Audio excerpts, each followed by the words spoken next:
እሙሙ ይላካል ምናምን እየተባለ ሲባል ለመደው።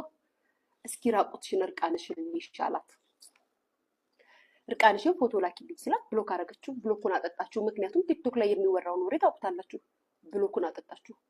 ብሎኩን ስታጠጣው እንግዲህ ጉድ በሉ የሀገሬ ልጆች ዲያስፖራዎች ጉድ በሉ እናቶች ጉድ በሉ ጉድ በሉ።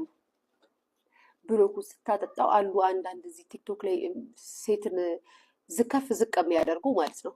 እነሱ ጋር ብር እንደተባለው ከሆነ ብር ተከፍሏቸው ነው አሉ። ብር ተከፍሏቸው መተው ሚዲያ ላይ ጣል ሲያደርጓት ልጅቷ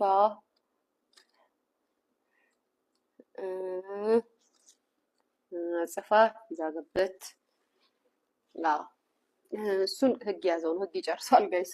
እኔ ሞራውን ሃይላይቱን ነው ያቺ ቲክቶክ ላይ ያለችው ነው። እኔ አልገባም ወደዛ። እሱን የሚጨርሱት ሲጨርሱት ከዛም አንቺ እንትን የሴት እንትን በእንትንሽ የምትኖሪ እንደዚህ አርገሽ እንደዚህ ብለሽ እያሉ ሚዲያ ላይ ሙሉ ጨርገው ሲሰድቧት በቃ ተላለፈ ጉዳዩ። ይገርማቸዋል።